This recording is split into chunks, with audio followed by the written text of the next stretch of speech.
Next हमारा क्या है कि सेंटर ऑफ ग्रेविटी कैलकुलेट करना है। सेंटर ऑफ ग्रेविटी का मतलब क्या है कि सेंट्रल पॉइंट, वो पॉइंट जहाँ पे हम किसी चीज़ को बिल्कुल क्या कर सकते हैं, बैलेंस कर सकते हैं। वो ना एक साइड पे झुकेगी ना दूसरी साइड पे झुकेगी, तो उसको हम किसका नाम देते हैं, सेंटर ऑफ ग्रेविटी का नाम देते हैं। जब आप रिगिंग की एक्टिविटीज़ कर रहे हैं, जब आपने मटेरियल को एक जगह से दूसरी जगह मूव करवाना है, तो अगर आपका वेट बिल्कुल बैलेंस नहीं होगा तो आपको क्या होगा कि उसके गिरने के चांसेस इंक्रीज़ हो जाएंगे, वहाँ पे आप प्रॉपर्ली उसको मूव नहीं करवा पाएंगे। जब आप 2 स्लिंग्स यूज़ कर रहे हैं, 3 यूज़ कर रहे हैं, तो अब क्या होगा कि आपका ये वेट है, इस वेट के ऊपर दोनों स्लिंग जो है वो इक्वल, आपकी इक्वल जो मटेरियल है, इक्वल जो उसकी कैपेसिटी है, उसके अकॉर्डिंग यूज़ हो रही है। और जब आप वेट उठा रहे हैं और आपने सेंटर ऑफ ग्रेविटी को प्रॉपर कैलकुलेट किया नहीं है, अब क्या होगा, एक स्लिंग पे ज़्यादा वेट पड़ सकता है और दूसरी पे कम पड़ेगा। मीन एक को ज़्यादा, वहाँ पे जैसे शॉपर है ना, शॉपर के अंदर उसकी 2 साइड्स होती हैं, दोनों साइड्स में अगर आप प्रॉपर चीज़ उठाते हैं तो वो इक्वली वेट डिस्ट्रीब्यूट हो रहा है। अगर एक साइड से उठाएं तो फट जाता है अक्सर, हवा भरी हो तो नहीं फटेगा, बाकी अगर मटेरियल उसमें पड़ा हुआ तो वो फट जाएगा।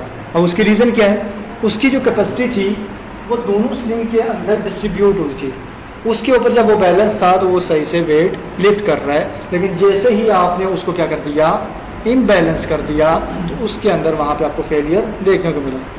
खड़े हो गए क्लास में जी, लेट आए, टाइम क्या हो गया, 11:58, 15 मिनट, 16 मिनट।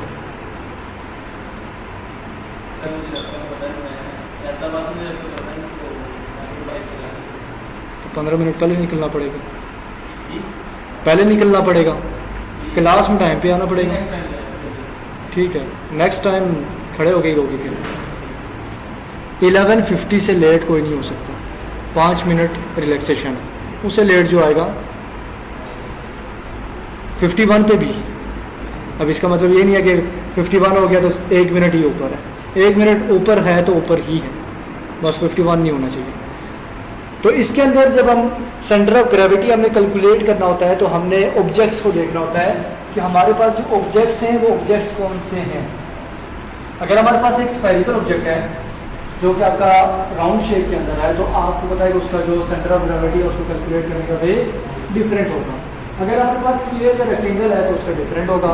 अगर हमारे पास ट्राइंगल के अंदर ऑब्जेक्ट मौजूद है, अब उसका सेंटर ऑफ ग्रेविटी बिल्कुल मिडल के अंदर तो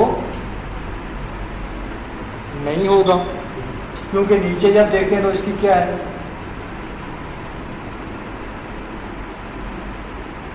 सेंटर में हो सकता है। सेंटर ऑफ ग्रेविटी क्या मैं कह सकता हूँ, इसका सेंटर ऑफ ग्रेविटी यहाँ पे होगा, नहीं हो सकता ना, क्योंकि रेक्टेंगल क्या है कि इसकी शेप थोड़ी सी नॉर्मल से हट के। अब अगर सर्कल है, सर्कल का सेंटर ऑफ ग्रेविटी कहाँ पे होगा, राउंड शेप के अंदर एक बॉल मौजूद है, बॉल के कौन से पॉइंट के ऊपर आप लोड को अटैच करें तो वो बिल्कुल बैलेंस होगा, इस पॉइंट पे, इस पे, इस पे, इस पे। 1 2 3 4 5 6 7 8 9 10 11 12, कौन सा, एवरी पॉइंट इज सेंट्रल। कैसे, यहाँ पे मैंने अटैचमेंट की, उठाया तो कैसे चला जाएगा, ये सीधा हो जाएगा ना। अब अगर मैं यहाँ पे पूरा सर्कल प्रॉपर ड्रा कर देता हूँ, जो कि होना नहीं है,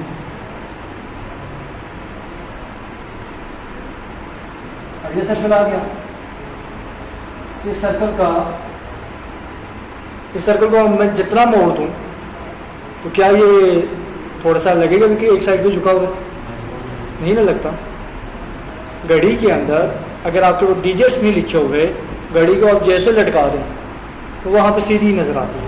अगर डिजिट्स लिखे हुए हैं फिर आपको लग रहा था कि एक साइड पे वो टिल्ट हुई है, एक साइड पे नहीं है। तो जो सर्कुलर शेप होती है आपकी स्फेरिकल, इसके अंदर क्या होता है, तो आपका हर पॉइंट जो होता है वो आपका सेंटर ऑफ ग्रेविटी के अकॉर्डिंग ही होता है।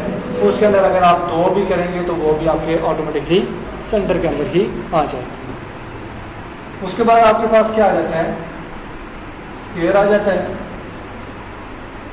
रेक्टेंगल आती है, उसके बाद सेमी सर्कल आ जाता है। अब ये कुछ ऑब्जेक्ट्स होते हैं जिसके अंदर आपके पास मटेरियल मौजूद होता है, जिसका आपने क्या करना होता है, सेंटर ऑफ ग्रेविटी मालूम करना होता है। और फिर एक आपके पास क्या आ जाती है, कम्प्लेक्स शेप्स, एसिमेट्रिकल ऑब्जेक्ट्स। इनका भी आपको क्या करना पड़ता है, सेंटर ऑफ ग्रेविटी मालूम करना है। पहले जो हमारे पास है सिमेट्रिकल ऑब्जेक्ट्स हैं जिनकी प्रॉपर शेप है, ट्रायंगल है, स्क्वायर है या रेक्टेंगल है, इनके लिए फॉर्मूला क्या यूज़ होगा, जब भी हमने स्क्वायर या रेक्टेंगल का हमने सेंटर ऑफ ग्रेविटी मालूम करना है, इसकी जो डायमेंशंस है, हाइट है, लेंथ है या विड्थ है, उसको हमने क्या कर देना है, 2 के साथ डिवाइड कर देना है। तो उसका जो हाफ होगा वो आपके पास क्या होगा, सेंटर। फॉर एग्जांपल ये हमारे पास स्क्वायर है, स्क्वायर 6 6 और 6 है। अब इसका सेंटर कहाँ पे आएगा, डिवाइडेड बाय 2 इक्वल टू 3। ये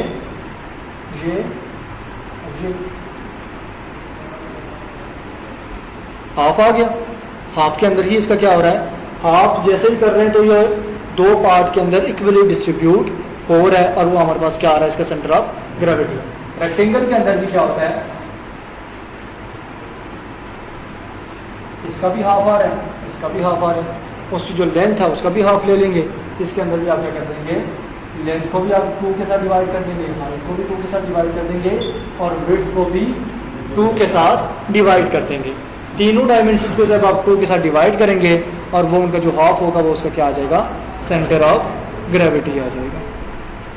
क्लियर हो गया। स्क्वायर और ये सिंपल है। ट्राइंगल, ट्राइंगल जब आपके पास राइट एंगल ट्राइंगल यहाँ पे मौजूद है, अब आप क्या करेंगे, अब इसके अंदर आप पहले ही देख रहे हैं, जैसे ही हम नीचे से ऊपर जाते जा रहे हैं तो डिस्टेंस क्या होता जा रहा है, कम होता जा रहा है। और जैसे ही हम यहाँ से यहाँ ट्रैवल करते जा रहे हैं तो अगेन डिस्टेंस के अंदर वेरिएशन आती जा रही है। ऐसा ही है, दोनों साइड से जब हम मूव कर रहे हैं, एक पॉइंट आ रहा है जहाँ पे हम क्या कर रहे हैं, हाइट तक जा रहे हैं और दूसरी साइड पे नहीं जा रहे। अब इसके लिए आप क्या करेंगे, जो बेस है, बेस को भी आप 3 के साथ डिवाइड करेंगे और हाइट को भी आपने क्या कर देना है, 3 से डिवाइड कर देना। फॉर एग्जाम्पल इसकी हाइट है 9, बेस है 6, हाइट हमारे पास क्या आ गई 3, बेस हमारे पास क्या आ गई 2। ये पॉइंट इसका क्या आ जाएगा, सेंट्रल पॉइंट आ जाएगा, जिसके अकॉर्डिंग आपने इसको हुक वगैरह अटैच करनी है। इसके एग्जैक्ट अबव ऊपर हुक को अटैच किया जाएगा। अगर 2 स्लिंग्स यूज़ हो रही हैं, एक ही स्लिंग यूज़ हो रही है, इसी पॉइंट पे आके वहाँ पे अटैच किया जाएगा। 2 जैसे ये है ना, एक यहाँ पे रखा जा रहा है और दूसरा पॉइंट यहाँ पे। अब जब आपकी हुक जो होगी तो हुक बिल्कुल इसके एग्जैक्ट ऊपर होगी। अब वो ना तो इधर जाएगी ना तो इधर जाएगी, लेफ्ट राइट आपने उसको नहीं करना, तब ही आपको जो वेट होगा वो बिल्कुल बैलेंस्ड होगा, उसके अंदर किसी किस्म का टिल्ट वगैरह नहीं आएगा। अगर हमारे पास आ गया हाफ सर्कल आ गया, हाफ सर्कल के अंदर हम फार्मूला क्या यूज़ करते हैं कि r मल्टीप्लाई बाय 0.42। इसका जो r है, r क्या है, रेडियस, रेडियस को हम मल्टीप्लाई कर देंगे किसके पास, 0.42 के साथ। इसके अंदर ये फार्मूला यूज़ किया जाएगा और जो आपका सेमी सर्कल होगा उसका आप सेंटर ऑफ ग्रेविटी कैलकुलेट कर लेंगे। ये जो सेंटर ऑफ ग्रेविटी है सेमी सर्कल का, तो उसको आपने इस तरह 0.242 को मल्टीप्लाई कर देना है r के साथ। अब r यहाँ से लेके सेंटर से लेके आपका सरफेस तक का डिस्टेंस है, और जितना भी डिस्टेंस होगा उसको जब आप इसके साथ मल्टीप्लाई करेंगे और जो वैल्यूज यहाँ पे आपकी आएंगी उस लेवल पे उसका क्या हो जाएगा, सेंटर ऑफ ग्रेविटी हो जाएगा। इसके अंदर भी जितना आप ऊपर जाते जा रहे हैं तो डिस्टेंस आपका क्या होता जा रहा है, कम होता जा रहा है। इसके अंदर भी आप क्या करेंगे, इस फॉर्मूले को यूज़ करेंगे और इसके थ्रू आप इसका जो सेंटर ऑफ ग्रेविटी है, सेंट्रल जो आपका पॉइंट है वो कैलकुलेट हो जाएगा। और इसी के एग्जैक्ट अबव आपने क्या करना है कि हुक वगैरह को, स्लिंग वगैरह को इसके अकॉर्डिंग फिर आपने अटैच करना है। शेप्स हो गई सिमेट्रिकल, एसिमेट्रिकल आ गई हमारे पास। ये जैसे हमने इसका वेट कैलकुलेट किया था, तो वेट के अंदर हम इसको क्या कर रहे थे, डिवाइड कर रहे थे। दो हिस्सों के अंदर हम इसको डिवाइड कर रहे हैं। जब दो के अंदर किया, एक हमारे पास स्क्वायर बन गया, दूसरा हमारे पास रेक्टेंगल बन गया। दोनों के ऊपर हमने फार्मूला अप्लाई किया, फार्मूला अप्लाई करके वॉल्यूम 1 वॉल्यूम 2 को हमने क्या किया, मालूम किया, फिर उनको प्लस कर दिया और टोटल हमारे पास वॉल्यूम आ गया। अब सेंटर ऑफ ग्रेविटी मालूम करने के लिए आप क्या करेंगे, पहले दोनों का क्या करेंगे, सेंटर अपना अपना मालूम करेंगे। दोनों का सेंटर हाफ लेंगे तो मालूम हो जाएगा। और फिर आपने क्या करना है कि जो आपका ऑब्जेक्ट, वो साइड जो कि आपकी लार्जर साइज है, लार्ज साइज के अंदर है, उससे आपने मूव करना है स्मॉल की तरफ। कितना, 1/3 1/3 इक्वल टू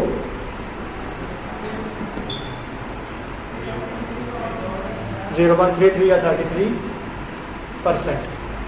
अब जब आपका ये दोनों का क्या हो गया, सेंटर मालूम हो गया, अब आप क्या करेंगे, सेंटर टू सेंटर आपने मूव करना, सेंटर टू सेंटर मूव करेंगे। जब सेंटर टू सेंटर मूव कर रहे हैं तो लार्जर ऑब्जेक्ट से आपने स्मॉलर की तरफ आपने कितने जाना है, 33%। 1/3 आपने पोर्शन जो है इस तरह मूव करेंगे। अब ये जो पॉइंट आपका वहाँ पे होगा, ये आपका क्या हो जाएगा, सेंटर ऑफ ग्रेविटी। अब यहाँ पे जो ऑब्जेक्ट होगा वो बिल्कुल आपका क्या होगा, बैलेंस होगा। क्लियर हो गया। इसके अंदर जो क्वेश्चन आप पूछ रहे हैं,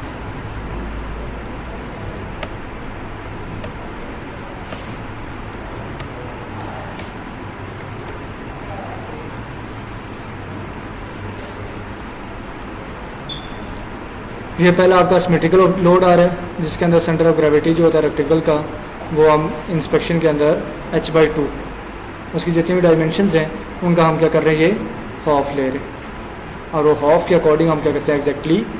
अब इसके अंदर जो 2-3 हाफ आपके 3 डायमेंशनल शेप है ना, 3 डायमेंशनल का मतलब कि आपका जो 3D के अंदर आ जाता है। अब इसके अंदर तीनों साइड का क्यों लेना ज़रूरी है। अगर हम इस साइड की जो विड्थ है, विड्थ का हाफ नहीं लेंगे, उसका हमें नुकसान क्या होगा कि हम अगर पॉइंट को अटैच कर रहे हैं यहाँ पे और दूसरी साइड पे यहाँ पे, अब वो क्या कर देगा, दूसरी साइड पे पलट जाएगा।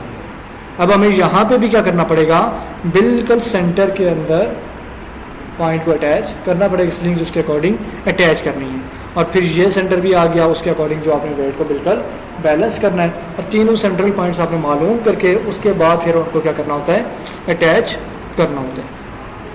फिर एसिमेट्रिकल के अंदर हमने क्या किया कि ऑब्जेक्ट को हमने डिवाइड किया 2 पार्ट्स के अंदर, ए और बी के अंदर। और बी का हमने क्या किया, सेंटर ऑफ ग्रेविटी कैलकुलेट किया, ए का भी हमने सेंटर ऑफ ग्रेविटी कैलकुलेट किया, और बी से हमने ए के अंदर, ए की तरफ हमने क्या किया, मूव किया। या अगर ए से बी की तरफ मूव कर रहे हैं, मतलब स्मॉल से लार्जर की तरफ जा रहे हैं, तो 2/3 आप मूव करेंगे। और लार्जर से स्मॉलर की तरफ आ रहे हैं तो 1/3 आपने क्या करनी होती है, मूवमेंट करनी होती है। मतलब ये दो इससे साइड पे आ रहे हैं तो एक ऐसा साइड पे होना चाहिए। तो इस तरह आप मूव करेंगे तो जो पॉइंट होगा इंटरसेक्टिंग पॉइंट, वो आपका सेंटर ऑफ ग्रेविटी आ जाता है। फिर रेक्टेंगल आपकी ट्राइंगल आ जाती है। ट्राइंगल के अंदर जो आपने करना होता है, तो 1/3 आपने क्या करनी होती है, उसकी हाइट मालूम करनी होती है। 1/3 मालूम करने के लिए आप क्या करते हैं, उसकी डायमेंशंस को 3 के साथ डिवाइड कर देते हैं। 3 के साथ जब डिवाइड करेंगे तो जो वैल्यूज़ आएंगी उसके एग्जैक्ट अबव जो सेंटर के अंदर जहाँ पे वो इंटरसेक्ट करेंगी, वो पॉइंट आपका क्या हो जाएगा, सेंटर ऑफ ग्रेविटी। और सर्कल जो होता है तो वो हमेशा यूनिफॉर्म वेट उसके अंदर एग्जैक्टली एट द सेंटर, वो बिल्कुल सेंटर के अंदर ही होती है, किसी भी पॉइंट के ऊपर अटैच कर सकते हैं। उसके बाद centre of gravity semi circle के अंदर आपने क्या करना होता है, 0.42 को मल्टीप्लाई करना होता है रेडियस के साथ, और उसके ज़रिए जो आपका पॉइंट आएगा वो एग्जैक्टली आपका क्या होगा, सेंटर ऑफ पॉइंट होगा, जो कि आपने अटैच करना है, जिसको यूज़ करना है और वहाँ पे लिफ्टिंग करनी है। ग्रुप के अंदर अब सब ऐड है, रेगुलर वाले ग्रुप में सब ऐड है ना।